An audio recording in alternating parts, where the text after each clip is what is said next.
Welcome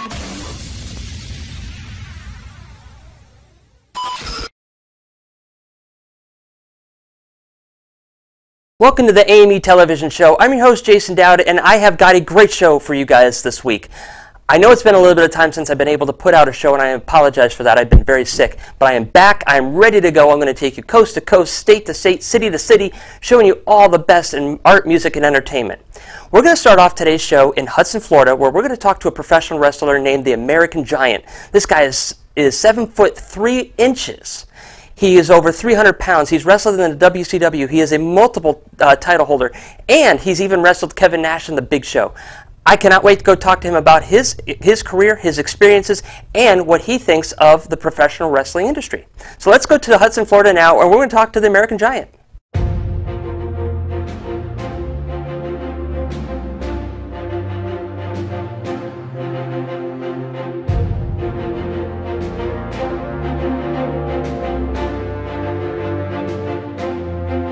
Hey everybody, we're here in Hudson, Florida, and I am here with the American Giant, a wrestler who is huge. You can't really see it from here. Maybe you can because of the difference between me and him, but he is a very big guy, and we're going to talk to him about his career. Welcome to the show. Thank you, sir. Pleasure to be here. So tell me how you got into wrestling. What was the inspiration to take you into this type of a profession? Well, as you know, I was from Syracuse, New York, and there was a promoter up there at the time who knew a school up near Buffalo. His name is Dick Beyer. And Erwin R. Schleitzer, otherwise known as Mike Rotundo back in the WWE days, referred me to Dick. And Dick told me one day he just retired from professional wrestling, and he knew a guy in Florida by the name of Boris Malenko. And he asked me, he says, do you know who he is? I said, I have no idea who he is at all. Make a long story short, Boris called me the following 2 weeks later, and he says, I want to get you trained. I want to get you over to Japan, get you all settled in. You'll be a great asset to the business. And that basically, off and then, get started. So how did you develop your signature moves or anything that you have that sets you apart from the rest of the wrestlers out there? Well, you know, at first I didn't know anything from a top wrist lock to a big boot or side headlock or choke slams or anything like that. Boris taught me about a lot of things along with a lot of different other guys in the business. And I just basically studied it, watched a lot of the guys like Andre the Giant, Big John Studd, or the Big Cat, Ernie Ladd, all those big guys. And, you know, Boris says, whatever you do, we're going to train you to do what you are known to do as a big guy. And if you can't do a significant maneuver or anything like that, we're not going to have you do it. And that will be special for you. And ever since then, I've learned along the way. And it's been, some came good, some came bad, but indifferent. You know, it depends how the match is going to go. I watched growing up, you know, Andre the Giant and Big John Studd and King Kong Bundy, and these guys were big guys. I noticed that with them, it really wasn't so much the fundamental wrestling moves, you know, the classic interaction moves. It was more strength and girth with them. How is it for you? Are you able to be a little bit more limber, more fast? Are you able to do a lot more, you know, technical moves than what some of these other wrestlers are able to do at that height? At some capacity, yes, and most capacities, no. If I was to learn like a significant move like a smaller guy, it will take me longer to learn those type of things. But there are other moves out there that I can do, no problem. Like, say for instance, a headlock takedown, takeover like that. I just got to maneuver myself in the ring as a big guy. Sometimes, I'll put it to you this way. I had a match one time when I first started against the Mass Destroyer at Sportatorium. My feet hit the rope so bad when he took me over, it didn't look good at all. And all of a sudden, before you know it comes back out, the more you work on it, the more you go towards it, it comes out good. Even though you're big and you're probably not able to be thrown around that much, how important is it to learn to land properly? There's got to be a technique to it. It's very important. If you don't know what you're doing, for example, if you go learn by a guy who does the backyard style in the back of their houses or anything like that, you're not trained at all. You got to go to the schools. You got to be properly trained with the top schools around the area, plus whoever the case is. But it's very important. It's safety. You know, you're watching your own stuff. Plus, you got to watch your opponent. If you hurt the opponent, you could obviously lead to death in the ring. You never know. You know, some areas, you know, like Japan, Mexico, they experience death or injury, serious injuries rather, because of not taking the bumps right. It's very important. You got to do it right. One of the things that I have always admired by the height of people is there's still their ability to intimidate. How intimidating are you to other wrestlers in the ring? Some intimidating, some not. You know, it depends who the size of the guy is. And for example, I had a match with WCW at one time with Kevin Nash and Scott Hall. I don't know if you saw the video on that. To me, at first, I was a little bit intimidated with Kevin Nash because of his power size. Not necessarily because of the height, but his power. And but other than that, as far as other opponents, they feel intimidated. Even though they say they don't, I know they do, because you can just see how they can react in the ring. But if I was going there with the Big Show or the Great Khali, whoever, it would be a little tough for me. But you just got to deal with it. You just got to do the best you can and do your height wrestling the best you can. Hope for the best. I actually met the Big Show one time. He came into the store that I was working at the time when I was in high school, and he actually saved my car, believe it or not. Now that guy was intimidating. I mean, just from the eyes, the hair at the time, because he actually had hair at the time before he shaved it all off. But he came running out. This guy was getting really upset that we didn't have something, and the guy decided to take it out of my car. So I'm sitting there watching this guy coming out of my car, and he's sitting there hitting my car, and he comes walking up. He goes, what's going on? I said, that guy's hitting my car. He goes, stand back. He takes his big hand, just moves me out of the way.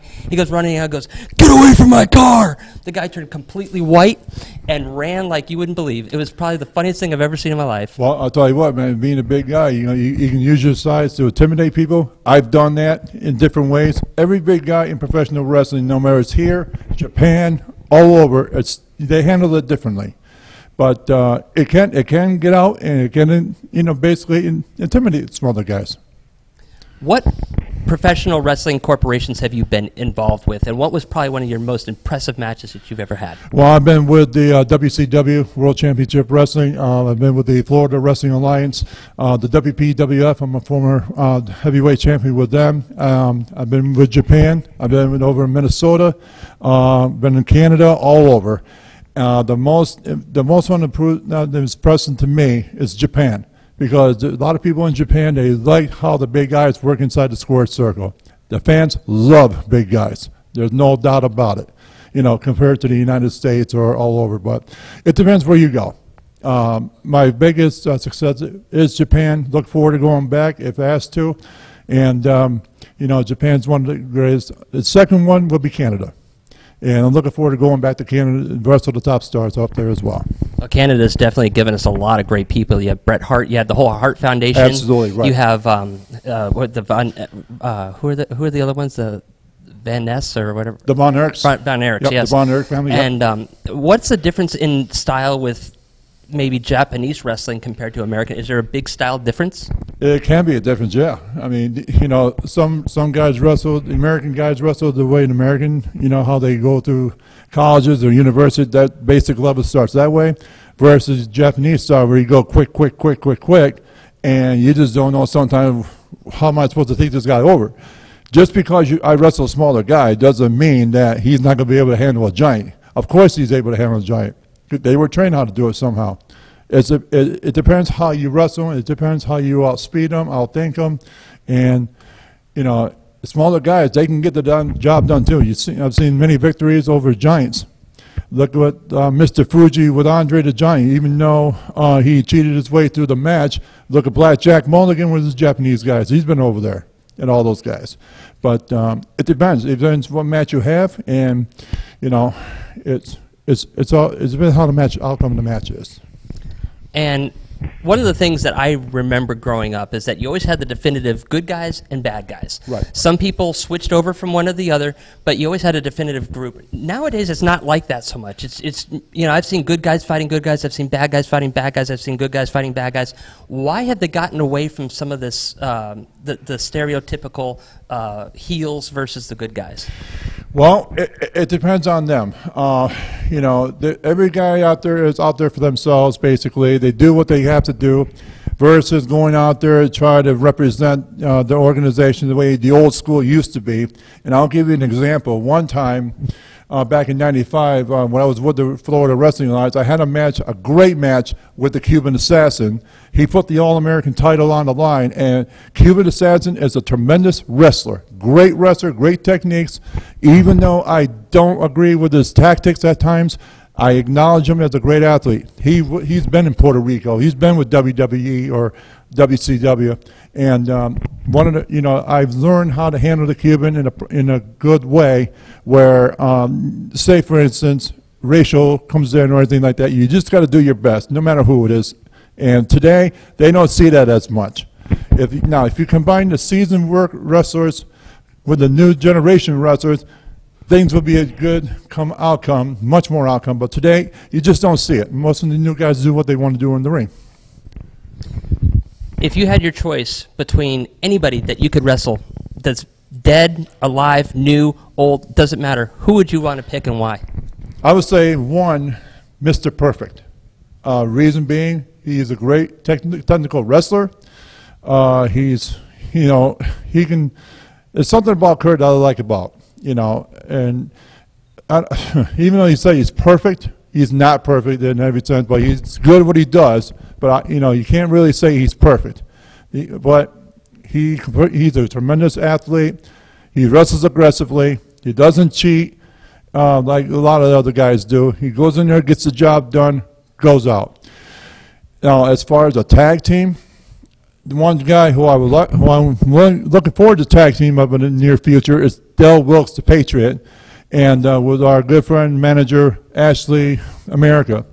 And I'm looking forward to tagging up with him in the future. That's all in negotiations, and we're looking forward to doing that. And the United States of America, we'll go bring it in, represent the USA, represent what we believe in. It's a God-given talent. Just go out there and wrestle as great as a tag team, do the best we can from there. Well, do you have anything that you do outside of the wrestling ring that maybe you want to promote? Are you involved in any organizations, charitable things, or anything like that? Not charitable organizations, no. Basically, I do church organizations when I'm out in the ring, and just talk to the children about professional wrestling the way it should be. And other than that, how it's, just give the good Lord all the credit for it. He deserves all the praise for it. It's not coming from me. He's given me that ability to do it and just to represent wrestling the way it should be. So what advice do you have for any kids or any adults that are looking to be in the professional wrestling area? My advice, if you want to be trained by the best wrestling organizations, go to the proper school. Don't ever think you can do it by backyard wrestling. Why? You're not trained. You don't know what you're doing. If you want to go to a professional wrestling camp, myself, plus the other guys in the business who will refer to you, who will train you right, especially here in Florida, especially guys over in Brandon, Sarasota, wherever. But don't do the backyard. You're going to hurt yourself, and you're going to also cause fatality possibly if you don't know how to do it right. Parents, I encourage you one thing. Do not let your children do backyard wrestling. Watch them. Tell them to learn from the basics in school, then take it from there. And I'm also willing to wrestle in handicap matches with the midgets. That would be entertaining for the folks, and there's one organization that's in the process of getting it signed. I'm always willing to do that as well. And when that happens, brother, it'll be entertaining for the kids, and we're going to have a great time with it. Well, thank you for coming on and sharing your experiences and advice to other potential wrestlers. Thanks, sir. And just joining us on the show. Thanks, sir. Appreciate you. Thank you very much. You're welcome. The AM/FM 24/7 Roku channel broadcasts all of our shows on demand. To ensure reliability, we store and stream our content on the same servers as Netflix and Amazon. Our Roku channel is free to use, and anyone owning one of the more than 10 million Roku devices can watch our channel at no cost whatsoever. If you have a television show or are thinking about producing a show, you can be a part of AM/FM 24/7's Roku channel. Watch our great shows on your Roku device. It's free and more reliable than cable TV. Welcome back to the show. My next guest is David Evangelista, and I'm so excited to talk to him. David Evangelista is a magician, and he owns Merlin's Magic Shop and Theater in Newport Richey. Anybody that knows me knows I love magic. I've been inspired with magic ever since I watched David Copperfield walk through the Great Wall of China in the 1980s. David Evangelista he has a shop that he sells all kinds of tricks and magic stuff that you can use to teach yourself and show your friends. He also is able to tell you how to use these tricks and teach you magic, teach you illusions, teach you all the stuff that will make you a great magician. And he also builds props for other magicians. So if you're a magician and you want a special prop, he can probably do it for you. I got to see his act. He's an amazing act. He is actually known for his fire manipulation. He's going to show us some tricks and so much more when we go to his shop. So let's go to Newport Richey, Florida now, and we're going to go see his magic. But before I go, let me show you a trick he taught me, and that is the trick of disappearing.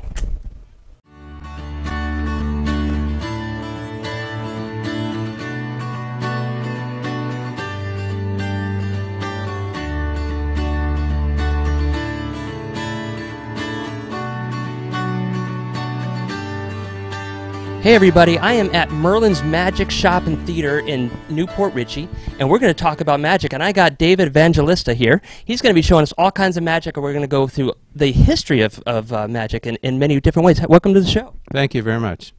Well, first of all, I think the best thing to do to introduce everybody to magic is, what is the difference between a magician and an illusionist? Well, it's kind of twofold. A magician is somebody that will do different types of magic. Every illusionist is also considered a magician, but an illusionist will be somebody that performs magic primarily on stage or with large-scale props. Go ahead. Interesting. Because I've always loved watching magic. I mean, I grew up watching magic. I grew up watching David Copperfield doing all his amazing tricks, walking through the Great Wall of China. And I always kind of wondered where to start because I kind of wanted to do it myself. If I was somebody, it doesn't matter, I guess, what age you want to start at, what would be some of the things that you want to start with that's not too hard, but you got to also realize you're probably not going to be a David Copperfield right off the bat either. That's true. The first thing you have to understand, magic is like anything else. It is an art, and it takes practice. It's like if you play baseball or you're learning how to play music or piano or something like that. You don't start off being a piano virtuoso. It takes many years to cultivate that. You have to learn the basic and the fundamentals of magic to begin to understand what you can and will use when you're performing magic. The best thing to do is end up with a magic set which has different tricks in it and gives you different principles of magic that you can learn, and you use those principles in several tricks that you can learn. And I guess if you're going to test it in front of people, you don't probably just want to go out there and test it like in front of like all these people that you don't know and completely blow it. How would they get the courage to actually do a couple of maybe shows? Is it better with family, friends, something like that? Yeah, I mean, when you first begin, like I started when I was 9, so pretty much my mom was watching me all the time, and I would show her something. And one of the main things about magic is everybody wants to be able to do something instantly, to be able to do a trick instantly, and that's fine, but most magic takes and it requires some skill. To practice, you want to practice in front of your family, your friends, people that you know that's not going to ridicule you if you do something wrong, or maybe you have one personal friend that you like to perform for that will watch you and say, I did see this, but you need to do this, and that always helps. I guess one of the things that I would be concerned about with me is the skill set. You know, as an artist, not everybody can just pick up a paintbrush and go out there and maybe even after all these lessons be good. What type of skill set should somebody possibly have to just be a decent start with?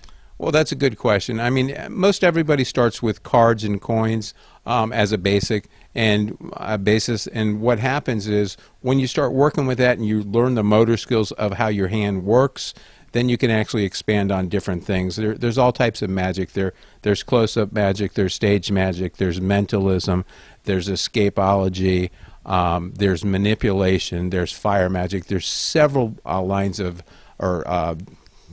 magic that you can get into. So based on what you like and what your skill set is and how you evolve, that kind of pushes you into the direction you need to go. What's mentalism magic? That sounds interesting. Mentalism is kind of like, the show Mentalist on TV. It's somebody that can actually supposedly read your mind and tell you things about yourself that no one should know. And how does somebody actually get to the point where they are as big as like David Copperfield, when do you know to take that next step to actually try something that's a lot more dangerous? Because you don't want to just go out there and go inside of a tank of water and not be prepared. What types of things do you need when you get to that point to make sure that you're going to be safe, make sure you're not going to blow the illusion? Well, first of all, you need a team of people that you really trust. That's the most important thing. The professionals, I mean, go back to the beginning of what everybody remembers as the most famous magician in the world would be Harry Houdini. He took what we call calculated risks. He knew how to do escapes to such a great extent that he knew when there was danger and when there was not. And he could take a calculated risk and turn it into something that looked like it was totally impossible. And that's what made him so famous. And I know when I talk to magicians, I'm like, how do you do that? And the first thing that comes out of their mouth is, I can't tell you. And that is probably the most annoying thing in the world, but there's a reason for it. Why is that? Well, because that's what we do. We create wonder through our art, and we want to create that wonder in your mind. So basically, if we told you how we did it, the wonder's gone. So don't take offense. It's not you if they say we can't tell you. They want you to be surprised, and I like that. So how did you get into this store here? I mean, as you can see, there's like some props and stuff that here at Magic Tricks behind us. What made you get into wanting to sell magic tricks? Well, actually, we opened this. We rented this unit to put my stage props in, and we got some of the display cases and. By the time we started bringing the stuff in and setting it up, because we did a lot of shows, I wanted to be able to quickly pull stuff off the shelf to do shows. And then I had said to my wife, you know what, these look like, it looks like the beginning of a magic shop because I had so much stuff. And we also we have our own line of magic that we manufacture under the name Visual Magic. So we were working with distributors who, I mean, 1 year owed us quite a bit of money, so we said, you know what, rather than risk the chance of losing that money or waiting so long, why don't we open a shop? And, you know, overnight we filled it up. And you also have a really cool theater next door. What type of performers have been in, and how many times a month or years do you have any shows? We do shows about every month or every 6 weeks. We bring in performers from all over the world. A friend of mine, J. Scott Berry from Australia, opened our theater back 2 years ago, and he's been here a couple of times. We've had Greg Wilson, who is a phenomenal magician that is seen on Wizard Wars, Penn and Teller Wizard War. We've had Michael Amar, Rocco, one of the most popular and famous magicians among magicians, and quite a lot of different types of acts come through here. And obviously, since you have a store, you're probably going to be seeing people that can spend all kinds of different money, from just maybe a few bucks to a few $1,000s. If I had a child and they wanted to be a magician, and I wanted to help them get started, what would be a general price range that I'd have to kind of save for to make sure that they have something decent? Well, I mean, you can get anything from $5, $10 up to some of the kits go up to $80, $85. It really depends. It's a wide range of what you can purchase. Of course, the cheaper stuff is not the best of quality. So if you're looking for something long term, some of the sets that we have available up here are wonderful. And and we have individual package tricks. If you don't want to buy a set, you can come in, buy something for $5, $10 and get them started and see how their interest is in magic. I guess that would be a big thing before you invest a lot of money to it. Now, you also teach magic here, don't you? Yes, we do. And tell us about that. Well, the first Saturday of the month, which is actually today, we have lessons. It's at 2 p.m. We have 2 lessons. The first lesson is actually cards and coins, and that's an hour class. And we also follow that class up at 3:30 with another class, which is something to do with a prop, maybe like cups and balls or sponge balls or something that would give them a motor skill that they can learn and use in other tricks. And before we do a couple of tricks, because we're going to do some tricks for you here, I guess one of the things that I wanted to clear up for everybody out there is that people have this perception of magic being demonic or black. Is that true? I mean, I'm sure there is some black magic, but what is the difference? Well, a magician, I like to explain it. Magic, M-A-G-I-C, has evolved from what they called the Dark Ages, where it was, mystical and all this stuff. Nowadays, it's a lot more lighthearted and so on and so forth. As in the question whether there's real magic or not, most people do believe there is some type. But what we do is a magician is an actor playing the part of a magician. So we put on a show for you as if we had some type of special power. And it's all for fun, and it's all to entertain. And that's pretty much the difference. I mean, we're doing stuff that can be purchased in a magic shop and learned throughout many years of skill, as opposed to real magic. Very good. So let's do a couple of tricks here. What type of things do you have for us today? Well, I have a little bit of nothing right here. If you can see that right there, it's a little bit of nothing. Can you see that little bit of nothing? That little bit of nothing is my favorite thing. This little bit of nothing can turn into something if you have to believe. Watch what happens to that little bit of nothing as I turn my hands back and forth. It actually turns into something. Actually, I'll tell you what. Let me give you one of my cards here, and we'll we'll give you one of the cards here. So you can give me a call, and I can show you some, and give you a little private lesson on some magic, okay? Okay, now you're going to show us some tricks. Yeah, I want to show you a routine. You remember that little bit of nothing that I showed you before, that little bit of nothing that I just pulled out of the air right here? You can see that. You can see that. I can see there's nothing. It'll actually materialize just like that. Wow. Go ahead and touch that.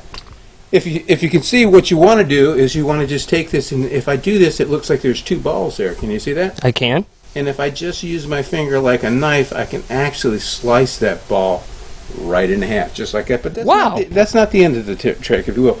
Hold your hand out. I'll take ball number 1 here, ball number 2. Okay. Again, which one's this? That's ball number 1.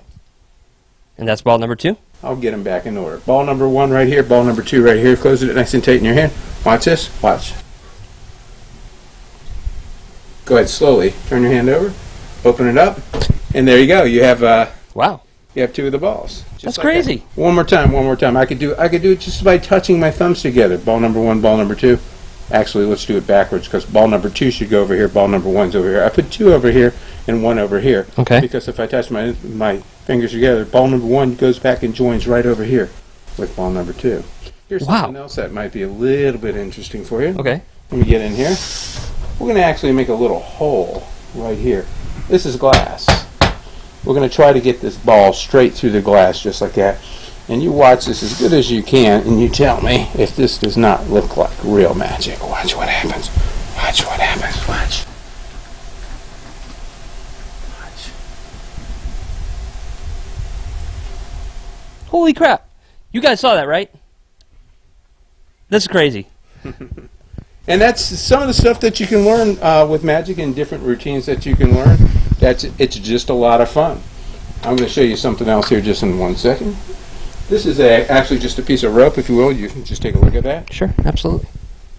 Yeah, looks like regular orange. rope. I know it's not normal rope, but it is a normal rope. It's just orange. I'm going to take the ends up just like this. Go ahead, grab the scissors, if you will, and I want you to cut the rope right there in half. Okay. Right? Watch the fingers. Yes, don't want to cut those. Yeah, okay, maybe we need to sharpen that a little. Show everybody you made a perfect cut exactly in half. Well, maybe not. Not exactly. That poses a problem, but I don't complain anymore about this, because I figure if I'm a magician, I should be able to fix things. That's right. So here's what I'm going to do. I'm going to actually take this and I'm going to tie a knot into the rope. Pull that, if you will. Okay. Okay. And let me finish the knot here. And pull again. So we have a nice knot in the rope. It's not exactly in half. I have to be exactly in half, if you will. Just hold that in just like that. I need to get it over here to be exactly in half. If you will, hold it a little closer right about here. Okay. And let's see if we can't just straighten this out. Watch this.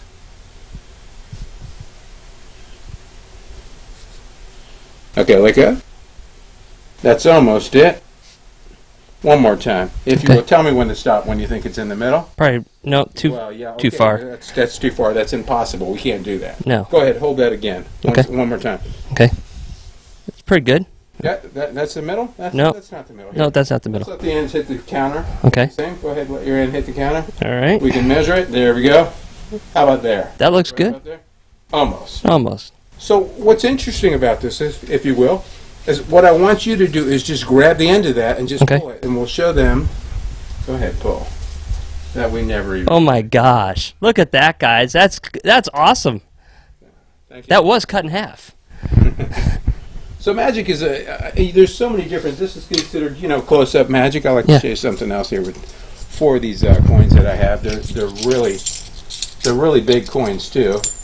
These are Morgan dollars, if you will, and they were around the the end of the 18th century. Very, very nice big coin. Watch what happens with these coins.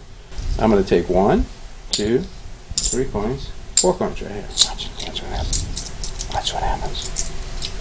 Listen carefully. There's 1 and 3. Wow.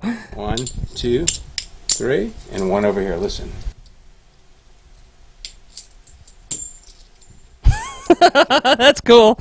I like that. 1, 2, 3. And back over here. 1, 2, and 3. Just like that. 2 and 2. One more time. 1, 2. 2. 1, 2. And that leaves me with that 1 coin right here. 1 coin right here. This is the hardest one to make go. But actually, I'm going to do it all at once. I'm going to take all 4 coins. Do you want to see this happen visibly or invisibly? Invisibly. I like that. Invisibly? Invisibly looks something like this. Watch what happens.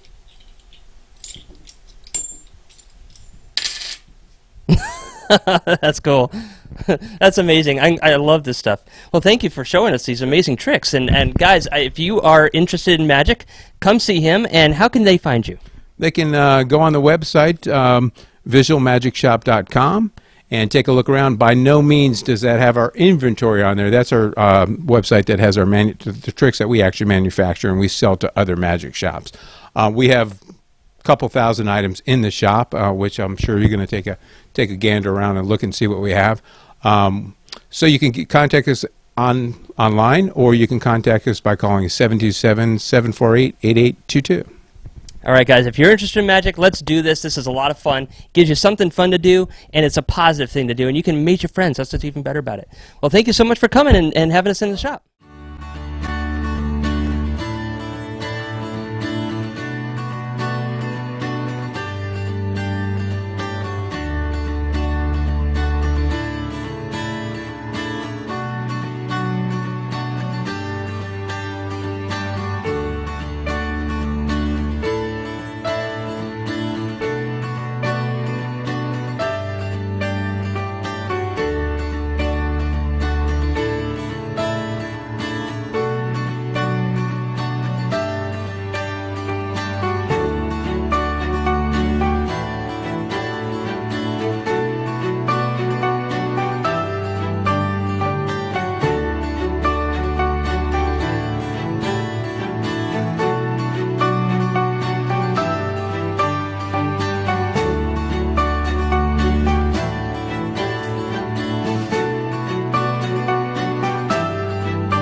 Limo Bob builds, sells, and rents the world's finest, longest, and most exotic limousines in the world. We provide every imaginable vehicle, from a 4-passenger town car to a 10-passenger Bentley Rolls and a Hummer for $20. We even have a one-of-a-kind 727 jet limo. And we offer a complete consulting package where Limo Bob comes to your location and shares 3 decades of experience in 3 days with you. Call 708-945-LIMO and visit limobob.com.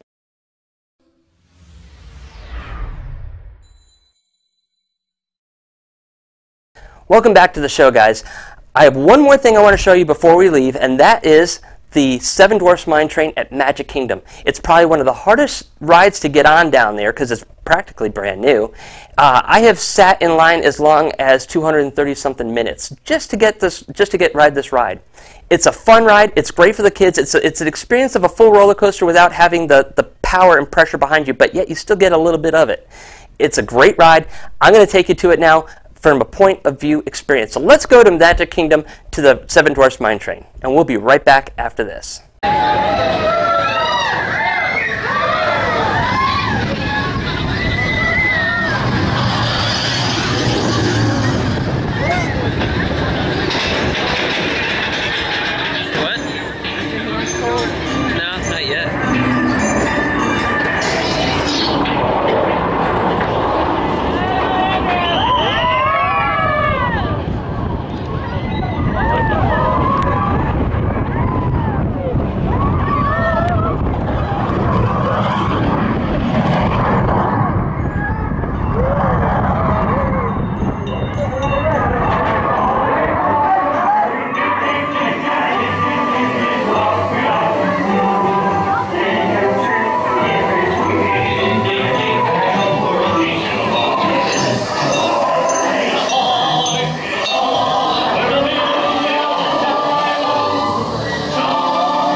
Are you stuck with a timeshare?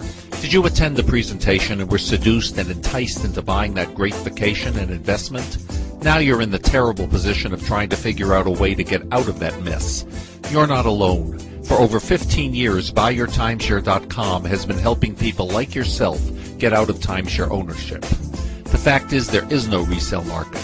Unscrupulous telemarketers call you and say they have buyers waiting, and the next thing that happens is you give them hundreds of dollars for an ad and you'll never hear from them again.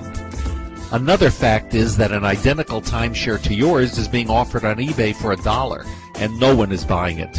If you want out of your timeshare, I urge you to go to BuyYourTimeshare.com or call them at 877-94-HELP-ME. That number again is 877-94-HELP-ME.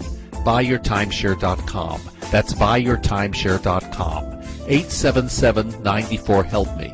877-94-HELP-ME. All right, guys, I have one last thing I wanted to show you before I go, and that was that special treat. After the interview with the American Giant, we had a little bit of a scuffle, and I kind of got a blown-up head, and I thought I would be able to take out the 7'3" giant myself. I'm 5'8", I'm 175 pounds, and I'm scrappy. Now, I'm not going to tell you what happened. So let's go to this video, see what you can see, and see if you predicted right. Do I take out the giant, or does he take me out? Let's go have some fun and check that out right now. Hey guys, you remember him over here, the American Giant?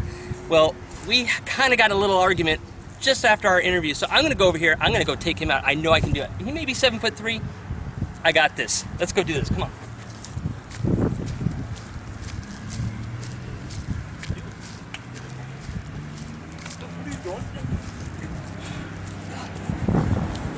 What are you doing?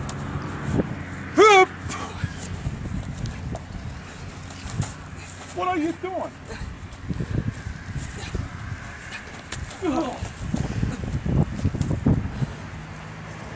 Now, I told you once, and I'm going to tell you for the last time. I'm the American Giant, and I'm coming for you, brother. You can take that to the bank. Welcome back to the show. I hope you guys enjoyed this as much as I did. It's so good to be back. And I wanted to let you guys know we have so much more coming up. So go to our website, www.theamemagazine.com. You can check it out 24 hours a day, 7 days a week, 365 days a year. You'll be able to see all my travels. You get to see all of my adventures. You get to talk to our guests. You get to see what we have in review. So this is what we have coming up in the next couple weeks, just on the television show. We have Caruso the Celebrity Dachshund. We have B. Brian Blair, one half of the WWE's Killer Bees, legend. We also have Hurricane Bob. He is a legendary referee in a lot of professional wrestling companies. We have Jeff Williams. He's a master illusionist and comedian. Great show. We're going to show you a little bit of it. We're going to get to talk to him. And we have so much more coming up. It's phenomenal. So keep checking back. Now, we're going to end the show, and I hope that you guys have been inspired to do something neat, expressive, creative, and never let anything stand in your way. So until next time, guys, keep those creative juices flowing, and we'll see you later. Good night, everybody. Like, OMG, you were on TV and junk.